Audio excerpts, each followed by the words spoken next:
Welcome to the Changemakers podcast, brought to you by Graf-Martin Integrated Marketing Solutions for Good. This season, we're focusing on what nonprofit leadership looks like in this next normal. I'm your host, Ellen Graf-Martin, and each episode, you'll get to join me in conversation with some of my friends and peers in the Canadian nonprofit space who are changemakers and groundbreakers across Canada and beyond. Let's jump in. Andy Harrington, welcome to the Changemakers podcast. I am so excited to talk to you today. We have intersected over the years because, I mean, you've been doing this for a while. We're going to talk about that. And so have I, let's be honest. And one of the things I said to you as we were getting ready was, if you stay in this sector long enough, you get to age along with people. And so I count you as one of those people I've gotten to do that with. So welcome. So glad to have you here. Tell us who you are and what you do and why you love it. Well, thank you, Ellen. I think you're aging a lot better than me. Let's put it that way. And I'm very glad to be here. I'm looking at myself on the screen and reminding myself of the original Star Trek here as Lieutenant Uhuru, I think. But just dating myself to prove that I'm aging. So my name is Andy Harrington. I am currently the CEO of the Wellspring Foundation for Education. We're an organization that works in the quality education sector, the whole educational ecosystem actually, in East and Central Africa, with a really specific focus around the Rwanda area. However, I'm only in that role for another 7 days because I'm transitioning to become the executive director of the Canadian Foodgrains Bank, which we can say a little bit more about later as well. Mm-hmm. So it's a time of transition. And okay, why do you love what you do? You've been in it for a while, so you got to love what you do. Yeah, I've had 32 years of leading. I used to be one of the leaders at Youth Unlimited, Youth for Christ. I worked around the world, was involved in working with marginalized people all over the world, actually. And that's why I love what I do. For me, those who are marginalized, those who live in the margins, those who don't have access to the resources that we have in all different ways, those are the people that God's always drawn my attention to. In fact, right from the very first moment I became a Christian, I wasn't raised in a Christian family. Right from the very first moment I became a Christian, God just pivoted me and pointed me toward those who did not have either access to what I had or did not have the resources that I had, the assets that I had in order to get where I needed to be in life. I didn't come from a particularly rich family in that, but we were okay. And I think in my low level of understanding way there at the time, I just knew that God's heart was for the poor. I knew that he had a heart that was for the poor in a way that I later found out echoed its way through scripture. So I love what I do because we get to work in that world.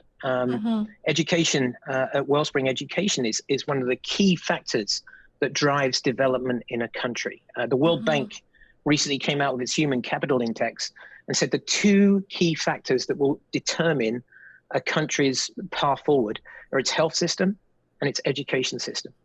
So from the point of view of Wellspring, I've loved being in a place where I can say we have 200,000 children going through our programs and that we're affecting the lives of hundreds of thousands more. And that has been a wonderful, wonderful thing for me. Oh, it's so good. So 32 years of experience in this sector. Studied, yeah. So So what, and we've talked about that, what keeps you motivated to do this, but I guess what has led you to want to lead in this area as well? Because that's different. Yeah. It's a weird thing, isn't it? Leadership is such a strange thing. I mean, I think some of us are driven because we want the power. Some of us are driven because it's a personality thing. I think for me personally, I was very impacted by a John Wesley quote. That's a very, very famous quote. And I've written it down because I knew it would come up today. And it was, do all the good you can, by all the means you can, in all the ways you can, in all the places you can, to all the people you can, as long as you ever can.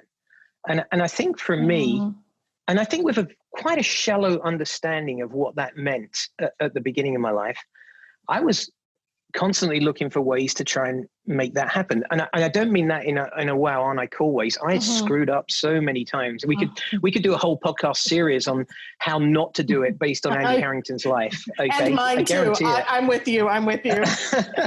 But at the driving core has been to say, how can we leave the world better than we found it?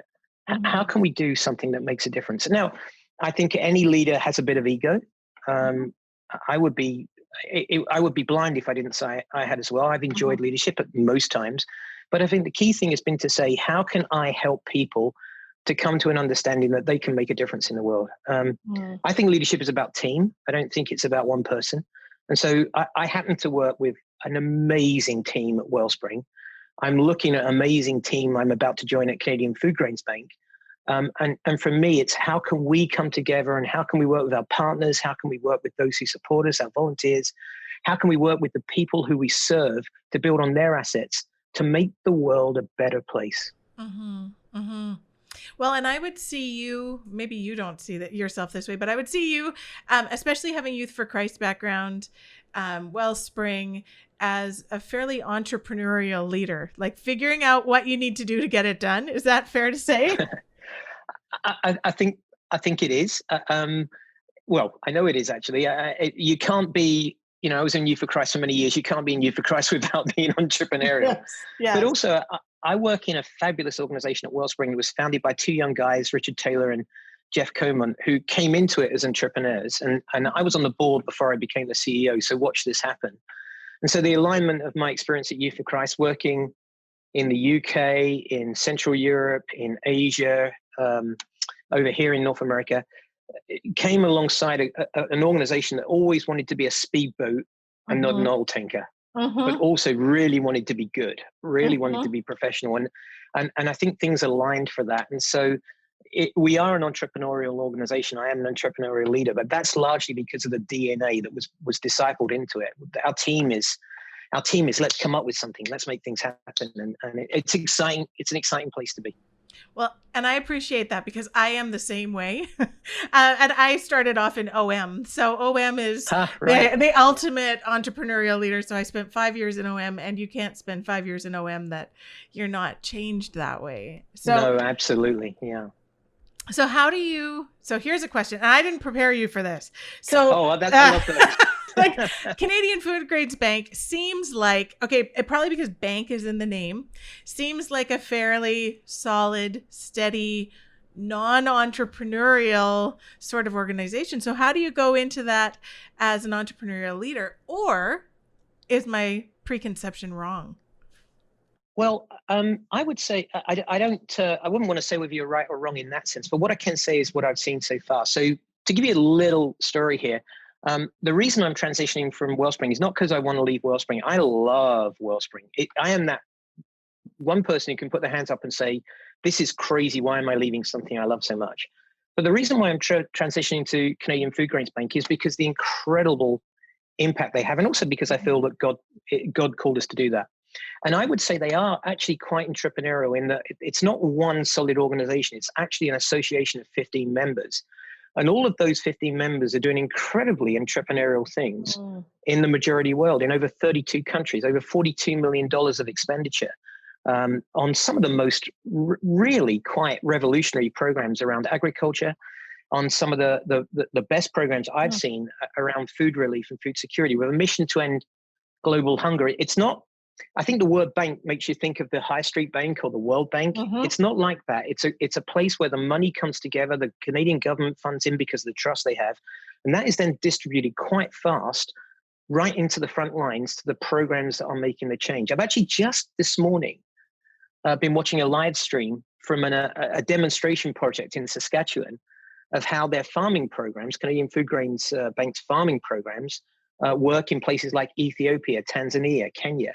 Over 62,000 smallholder farmers being touched there. They turned on a dime on this program. They showed how we can. Sorry, I should say that differently. They showed how we can transition agriculture and increase crop yields, increase food security, increase nutrition, increase access for women to livelihoods. So I'm not sure it's the word bank in the traditional sense applies here. I think I'll find out more when I get there. I'm sure I will. But everything I've seen so far, I've been extremely impressed with. Extremely impressed. Can't wait to get started, actually. Well, and by the time this airs, you are going to be well on your way there. So we will check. We'll get an update and make sure to put that into the show notes and have some updates from you. I'd love that. Tell us how you're doing. Yeah. So, okay, you touched on this. So why transition now? I mean, you've had a good, as we say, a career in this. So why transition now? It's a great question, Ellen, and I'll get a little personal in it. I actually believe in telling my personal story as well as I never. Whenever I do things like this, I never want to be the glitzy, plastic, happy, smiley. I'll tell the truth. So two things. One is I actually work on I have a formula. It's a personal one for me. I've given it as advice to other people, but I've always said this might not work for you. And it's something that I felt God say to me when I first took on my very first leadership role at Youth for Christ when I was 26, and was a very young person to become the director of a chapter in the UK, which was a very good chapter. And I said to them at the time, look, I'll stay with you for 3 years because you can't do anything in less than 3 years. In 3 years, you can just about clear up the mess you made in the first year. 5 years though, so I won't leave for 3 years.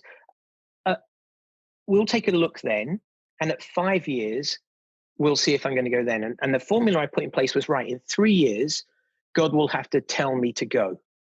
But in 5 years, he'll have to tell me to stay because I don't want to get in the way of someone else. Something I really believe is bringing up leaders, and I didn't want to get in the way. So I ended up staying there for 8 years. I went through that cycle. And on the 8th year, I felt God say, no, it's time to go. And we ended up going to Bosnia and Croatia, actually. We worked in the war there in relief works and youth work. Cut forward to now, that's been the same formula I've ever used. Well, this last year was my 8th year. And I had wondered if I was going. And sadly, my son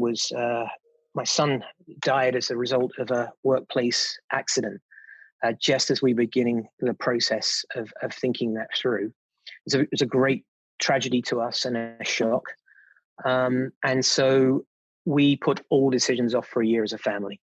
We just said we just need to learn how to breathe again. And so last Christmas around December, we really felt it was time to pick up the reins and move forward and get back to life.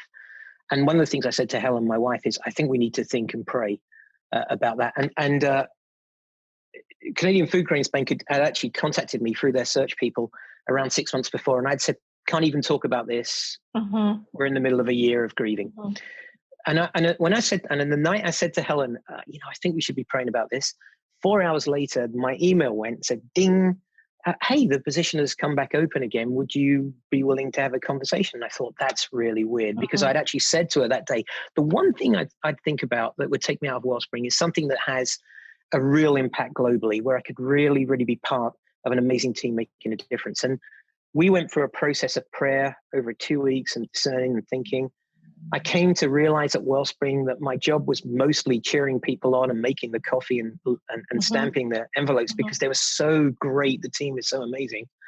I just thought it's time for a new challenge. And they found a great new CEO and a gentleman called Kevin Dixon, and he just became available at the right time. It's felt like God, Ellen, but it's also given me, if I'm really honest, it's given me this sense of God's plan, and I don't believe in the linear railway track. I believe in a frame that we operate in, has been to prepare us for this. And so that's why I'm leaving. I'm leaving for those two reasons. One, because I feel God has led us there, and that's been confirmed in many ways. And two, because I really, really believe that there is a place that that's I'm equipped to help them in, and not to be the savior, because they're a wonderful organization, but to come in and learn and serve and walk forward with them. That's a long explanation. That's good. I'm sorry it took so long, but that's the truth of it. It's really good. And I think, I mean, I just so everyone knows, we have suggested interview questions, but really I'm more interested to hear what you're going to say, because I wonder if you can offer some insight uniquely right now to leaders who are, I mean, we are walking through a global crisis. Yeah. And we are leading through a global crisis. And then there will be people who are leading through a global and personal crisis. And so I'm wondering if you have insight to give to that leader who is walking through that right now. That's a really interesting question, Ellen. And actually, you're not the first person who's asked me that, because our situation has been quite public, because Chris was quite well known in his world. We're quite well known in our world. And a number of people have come to me and said, in this time of COVID, where people are dying across the world, or we're locked in, or if we've got friends who have suffered loss, or perhaps you're a young married couple that are trying to struggle through this. Perhaps you're a woman in an abusive situation. This question has come up to me a number of times. And I'm not sure I can give lots of advice, but what I can say is three things. The first one is this.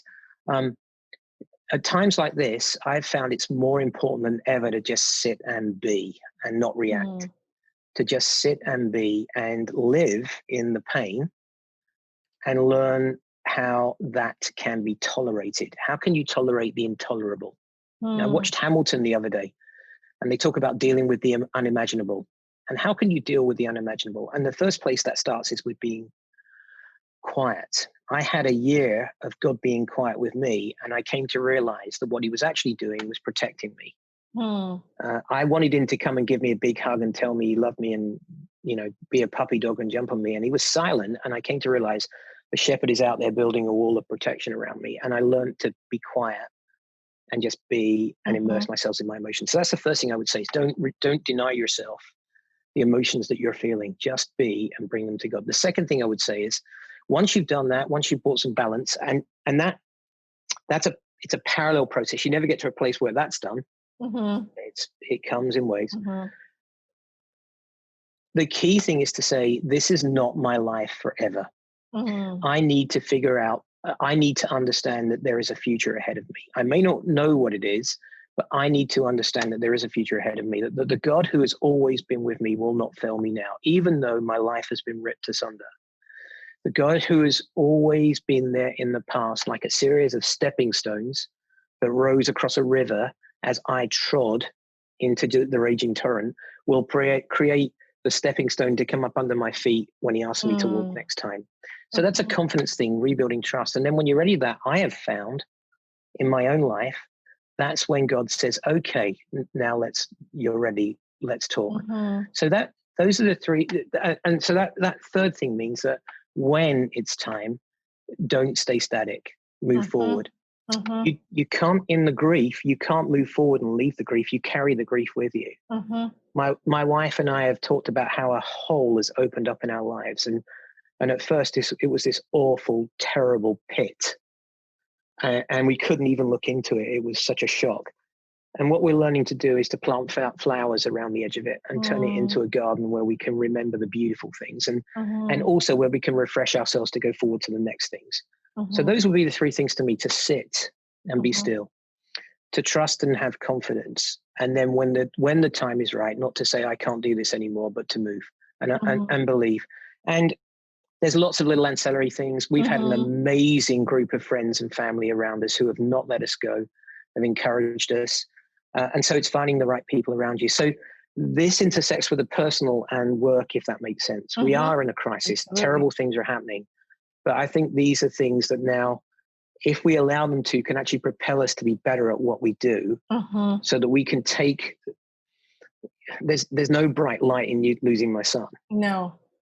But we can take lessons and hopefully become better people and better at what we do, and better servants as we go forward, with more empathy and more compassion. Absolutely. Well, and the empathy that this will allow you for the people that you serve is extraordinary. However, I'm sorry that you had to learn the lesson so that you could be empathetic.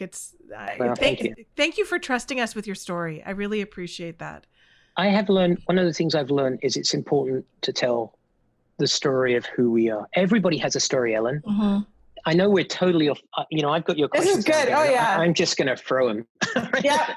We prayed that God would lead us. So. Okay, well, we'll see where this goes. I learned this in Croatia, in Bosnia, in Africa, in Canada, in Sri Lanka, during the tsunami relief efforts, everywhere I've gone. Everybody has a story. And every single time we see people as a group, or those people or the others, we objectify them. And the greatest sin we can have is to treat people as objects. That's what we see happening around the world all the time.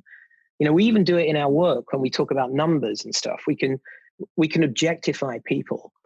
Everybody is a unique individual created in the image of God, worthy of the dignity and justice and love that you and I long to experience in our own lives. And our stories inform us and make us who we are. And if we're able to share those, to share those, they inform other Mm-hmm. people and help them become who they want to be as well. I learn so much from my friends. Do you know when I learn the most, Ella? I learn the most when I'm in places like Rwanda and I'm invited into a small brick, mud brick house with one room. And me and my friends sit down. This is a real story, but me and my friends sit down with a lady who's a widow. She doesn't have much. She has a small holding farm. And we walk in and the table is full of bottles of Coca-Cola and Fanta, and there is bread. And I look and realize that this woman has probably spent a month's income on giving us rich, white, mostly white Westerners, pop and bread. And I feel so humbled. And I look around and I think, okay, who is the poor person here? It's not that lady. No, She's given everything here. And moments like that are when I learn about myself. And I sit and listen to her story and I feel so privileged, so incredibly humbled to be in that kind of presence. I think we need more of that in our world. We need to share our stories. We need to tell each other who we are, and we need to learn from each other and not objectify each other. Are you a nonprofit leader passionate about your organization's mission but unsure how to communicate it effectively? Do you wish your communications budget went further, that your development and communications teams worked better together, or that you had a stronger plan to find new supporters? At Graf-Martin Integrated Marketing Solutions for Good, we get it. With you in mind, we've custom-built solutions for nonprofit organizations to make your message have more impact, reach further, and connect with the right people for years to come. Schedule your free consultation by emailing solutions@grafmartin.com. Again, that's solutions@grafmartin.com. Well, and at the beginning of this crisis, this pandemic, I was watching. So my husband and I love the news. We don't love watching American news right now, but we love the news. And we were watching someone be interviewed on schooling. It was a Steve Paikin show on TVO here in Ontario, which we've become total nerds for. But he was interviewing someone who has worked on education globally, and she said, although this is a crisis to us and we don't know what it will look like, we aren't the first people to have to walk through this. In Bosnia, she's actually was talking about Bosnia and families that had worked through war or had lived through war. Their kids couldn't go to school then. And they had to homeschool and they had to find alternative plans. And she said, we aren't the first. We can learn from them. But that's the only time I have ever heard that perspective. We see a lot of memes. We hear a lot of complaining, but we don't hear that perspective.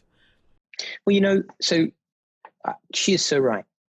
So whether it's Bosnia or whether it's Rwanda or whether it's anywhere in the world that is suffering at the moment, isn't it interesting that we in the West suddenly couldn't find a bottle of disinfectant or some hand washes? Or I remember Helen trying to find some yeast and she couldn't find yeast. Man, we had shortages, but we didn't starve. And we could find what we wanted, basically. We got really upset because we couldn't find some, really lovely ingredients for some of our, a Thai dish we want to make or something. The people we work with are still in that extreme. Some of them are still in that extreme poverty line. The UN Secretary General did the Nelson Mandela lectures 4 days ago from when we film this, so it'll probably be a month or two by the time it goes out. And one of the things he talked about is how we have said that the extreme poverty line is $1.68. And because it's $1.68, we have moved hundreds of millions of people out of extreme poverty. And that's the thing you see. Have you tried living on $1.68, even in Africa? The country I work in, it costs $500,000 to buy a house in the capital city. It's not a lot of difference. You cannot live in $1.68. So what we did was we allowed massive international, multinational institutions to set a limit that was completely ridiculous so that we could say we're moving people out of poverty.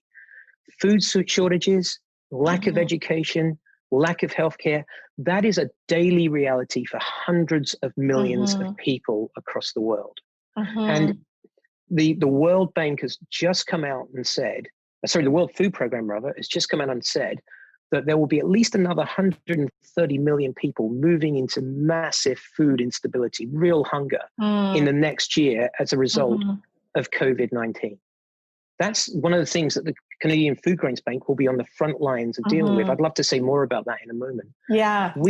We are privileged, and that shows no more obviously to me in a time when we have shortage of some wonderful luxury items, and we think how awful things are, when people I know are starving around the world. Our organization just moved from education to food supply for 12,000 people in one of the districts we work in.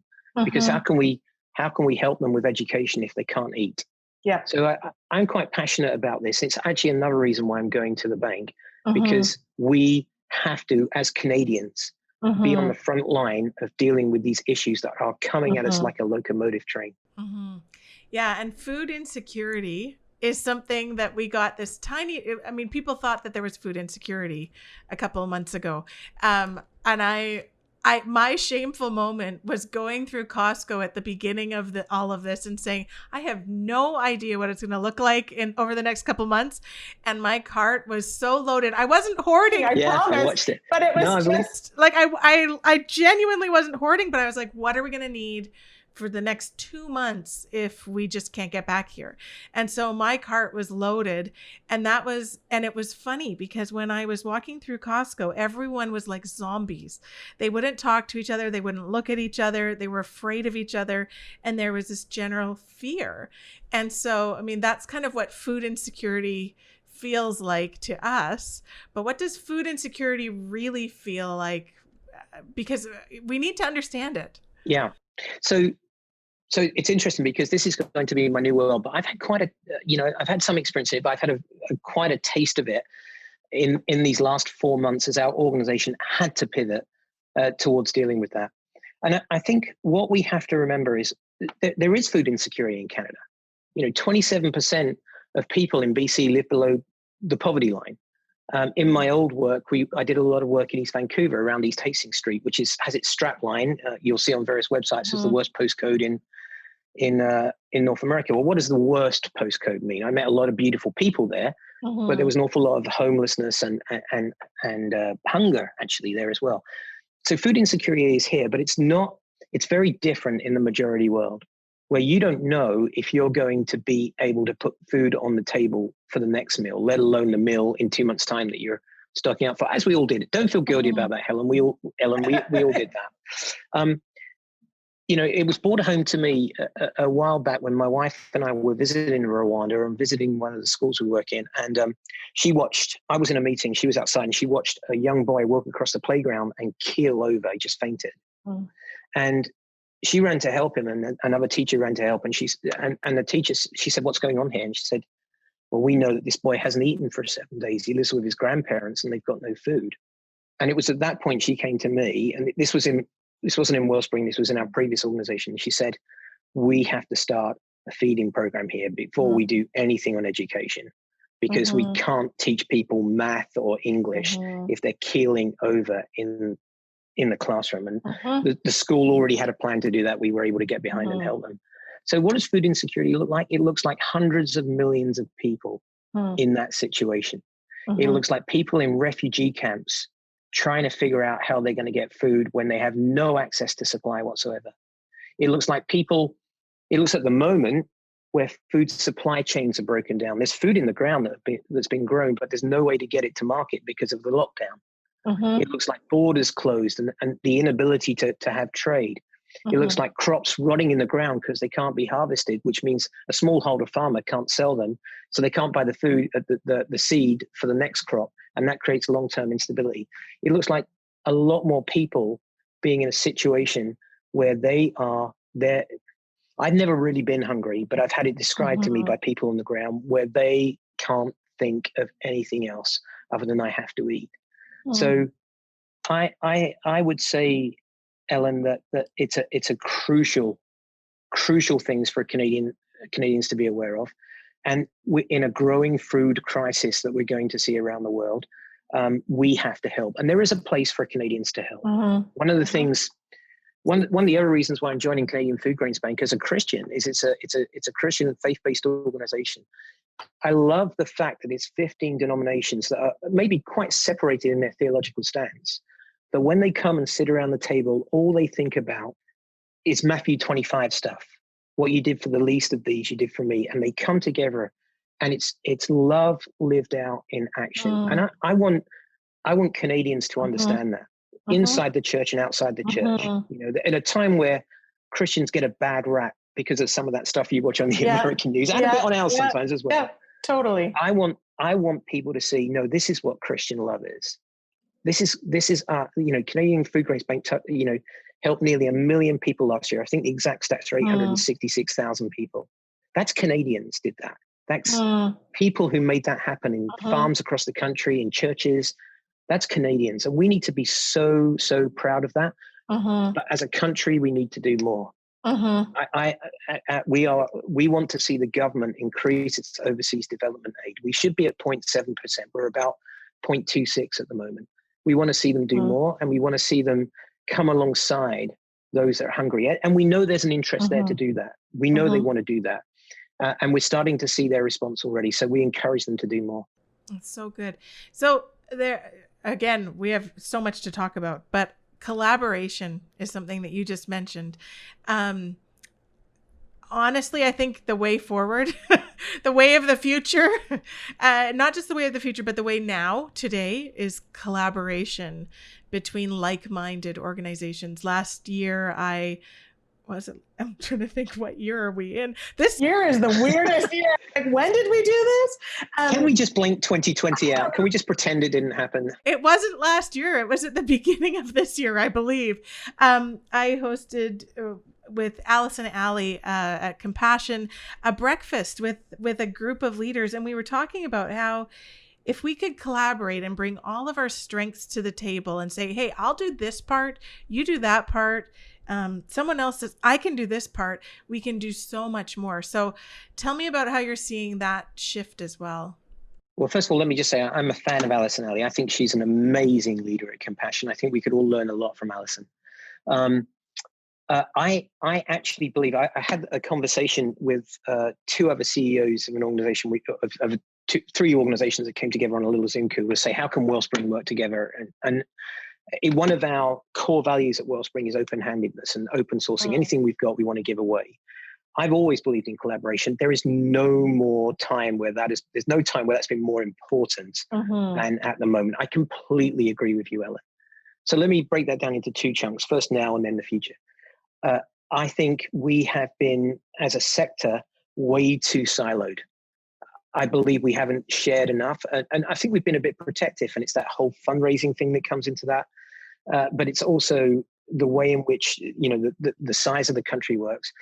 One of the good things that's happened, and like I said earlier, even in awful times, you can find good things, is what we're doing now. I have been on calls with Zoom people, and, whether they're in the office next door to me or in Ottawa, we have exactly the same access to each other. I have seen collaboration absolutely flourish in the last 4 months. And I think that's crucial, because every report I'm reading at the moment says that charities are in danger. It says that people want to see people working. We are going to have to collaborate. We need to share our resources. The finance is not going to be available as we hit the economic consequences of what's happened with COVID. And so in many ways, we're going to be forced to collaborate. But actually, I think that's a wonderful thing, because the kingdom of God says bringing people together. So when I look, so Wellspring's always been great at doing that, and we want to do more. But when I look to my future, starting on August 31st, I'm entering into something that was formed as a collaborative partnership, and it's always had that in its heart. So it has its 15 member organizations who then work with their people on the ground in many other member organizations. And we get to come together around the world to do things that bless people, that bring people out of hunger, end global hunger. Hopefully that's the ultimate aim, and bring people together. Collaboration has to happen in Canada and worldwide for us to survive. It's a survival thing now, not just a nice to have. So important. And I agree with you. I think this is what people need to see. Donors want to see right now, that it matters to them. And it matters to them because it's also a really good investment. Totally. When you're investing into a collaborative partnership. And the funny thing that came up in that breakfast is they said, we do this overseas. So it's really common on the field where you have 5 organizations working together, but it doesn't happen a lot in Canada. So is there something we can learn from the Foodgrains Bank about how to do this better in Canada?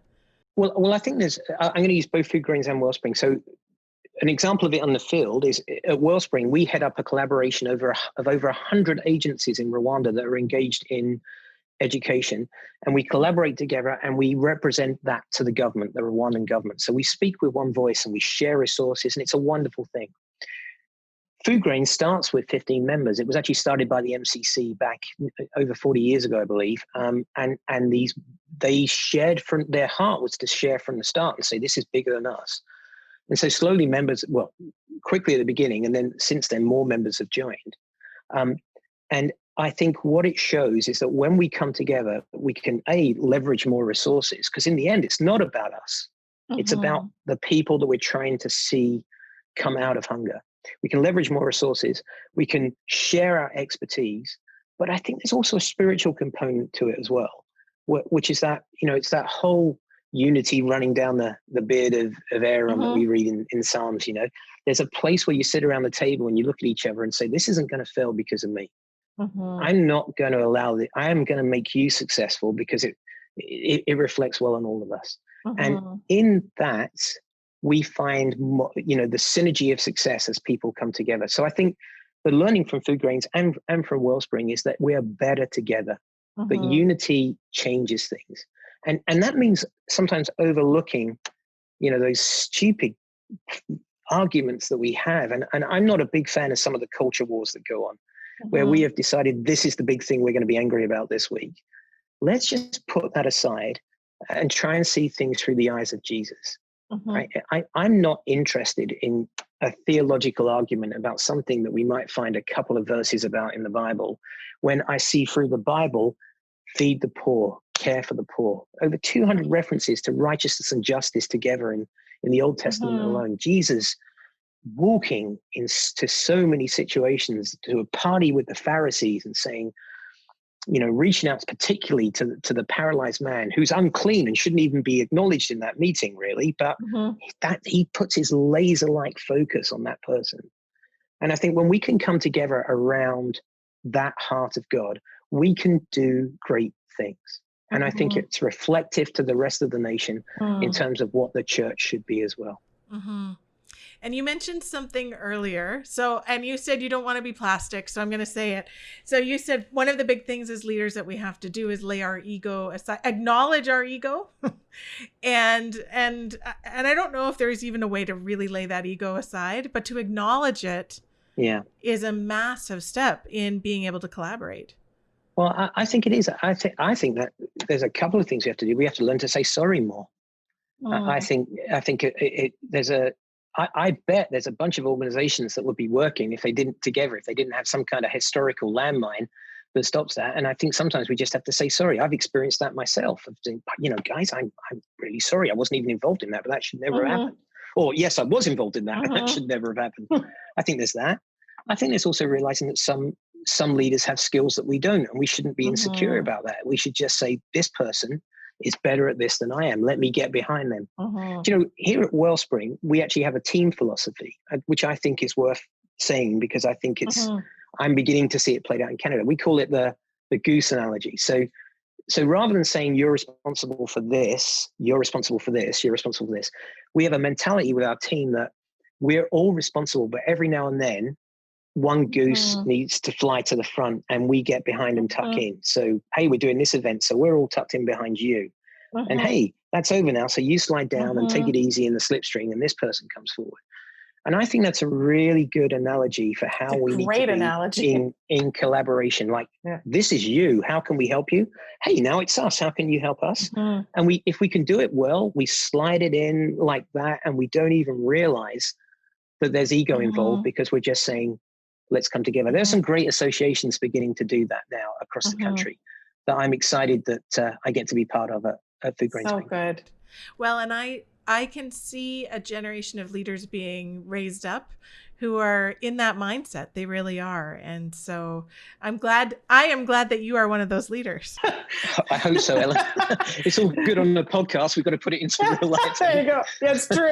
That is true. Well, and I guess the other piece would be, and I think that you would have something to speak into this on, is when it's time to transition out. So we actually had Tim Day speak about this as he transitioned out from the meeting house to working with Waybase. We had Drew Marshall talk about this and about how he actually had to leave the ministry because he was not sure about his faith. So, and in both of those, we said there are leaders who are staying in it because it's safe, and they don't know what else they would do if they didn't do this. Yeah. You know what? Yeah. And then in a time like this, it's even more tempting. Yeah. or scary. So, you know, Ellen, I think that's, you know, both Drew and Tim have really nailed that. And I think for me, I think you've said something that's very important there. I love this job that I'm in at Wellspring. I love this organization. There is honestly not one of those things where I'm going, oh, I'm leaving because of that. It's just like, why am I've asked myself on numerous occasions, why am I leaving? And I'm leaving because God said it's time. And I'm going to an amazing thing that he allowed me to be part of. And just, I'm sure there are people involved with food grains listening to this. I have a lot to learn. I am not coming in thinking, man, I'm going to shake things up. It's such a great organization. I just got to learn. But the thing is, I don't have to learn at Wellspring because it's my DNA, and it would be safe to stay here. And the future's wonderful. We've just launched a 5-year vision document called for every child, and it's going to move us from working with 200,000 children to 2 million children by 2024. Wow. That's an amazing thing. And we have a plan to do it. And everything's in place. We're looking at other countries. We're looking at a much wider work with the government.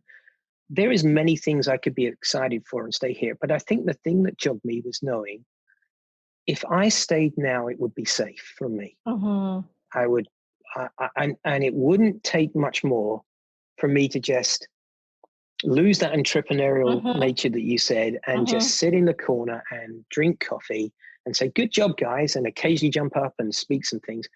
I'm not wired that way. And I think I've got one more kick in the can. You know, we're all growing old, as you said. I have one more kick in the can left in me. And I'd like this to be the last kick in the can. We'll see. But I want to be part of something that is literally changing the world. And I think Canadian Foodgrains Bank is. But I'm leaving something that I think will change the world. It just needs someone with a fresh vision and a fresh set of eyes. I think Kevin, as he comes in and our team, will notice things that I'm blind to. And I'm more concerned with the future of those kids we work with than me keeping a job that I love. There are other things I now need to do. It's time. It's just time. Oh, it's so good. We have covered a lot of ground in this interview, and I'm so glad that people are getting to meet you through this. Can you tell me if they want to know more about Canadian Foodgrains Bank or Wellspring or you, how do they find that out? So let's start with Wellspring because that's currently where I'm at. Wellspring has a great social media presence, so you can look up the Wellspring Foundation for Education on Twitter, Instagram, and on Facebook, or you can go to our website, which is we've been recently redesigned. It's got a lot of information there at www.wellspringfoundation.org. Foodgrains Bank, you can go to Foodgrains CA to look at the website, but also has a really good social media presence on Twitter, Instagram, and Facebook, Canadian Foodgrains Bank. For me personally, you can go on my Twitter feed. It's Harrington Andy, and that's also my Instagram feed as well. And so I generally retweet a lot of stuff that I think is important around the world. All opinions are my own. Excellent. I just need to let the people at Foodgrains Bank know that. But I try. There are occasional times when I think, man, we need to. Can I just say one other thing as we finish? Absolutely. I feel it would be wrong not to comment on some of the injustice that we see in the world at the moment. So we are watching a wave of people around the world rise up and say, we don't want this anymore. We can't take this anymore. And I know some of the phrases are controversial phrases and there are pitfalls you can go in. But I think one of the things that we are seeing in the world is that sense of God's heart for the poor and his anger against injustice. If we are made in the image of God, that is coming out. And maybe not every action is a godly action or anything, but there is a place that people are coming from, whether it's Black Lives Matter or, the issues we're facing in terms of income inequality, whatever it might be, racial injustice. I think as Christians, it's really important for us to start to grapple with those issues at a deep level and not to try and take a political stance. Politics and faith should not mix. And I know that's a controversial thing to say in North America, but Jesus doesn't take political sides. Jesus often takes the side of the poor. You see it again and again. And so I think as Christians, we have to grapple with that. We have to grapple with that in the context of education in the developing world, in the majority world. We have to grapple with that as more and more people move into hunger. We also have to grapple with it here in Canada. We can't just look at the border and say those people have a problem down south. We have our own issues here of systemic racism and systemic injustice. And I did want to make sure I said that in this podcast, because I think that's going to be a key part of what every leader in every organization needs to look at. Where are my blind spots? What are we doing that's a blind spot because we think we're okay? We are not okay. And I think things like COVID and everything that's happened has brought this to the forefront. And so it's time for us as leaders to take our lenses off and say, to listen and to get educated and to lead change, not be caught up in, following the latest political craze. That is such a good word. And what the piece that resonated with me is, what if this time is just that bubbling up of God's heart in a different way for us to, things needed to be rattled in a very significant way, potentially, for us to be willing to even look at that blind spot and what God's heart really is right now. Absolutely. Oh, so good. Andy, thank you for spending time with us. I'm so grateful. And I am sure this is not the last conversation we're going to have. Well, thank you so much, Ellen. I so appreciated this time. This conversation went in an interesting direction, didn't it? But it's great. It's about being real. So I really appreciate what you're doing. Thank you. It's a whole purpose for this podcast. So I love it. So glad it went in a different direction, and just trusting that it will be what our listeners out there need to hear. Take care, Andy. You too, Ellen. Thank you for listening to this episode of the Changemakers podcast, brought to you by Graf-Martin Integrated Marketing Solutions for Good. Graf-Martin is Canada's leading integrated marketing and communications agency for nonprofit organizations seeking to do more good. If you need an agile, full-service marketing agency to move your organization forward, we get it. Visit grafmartin.com to learn more and schedule your free consultation so that you can do more good.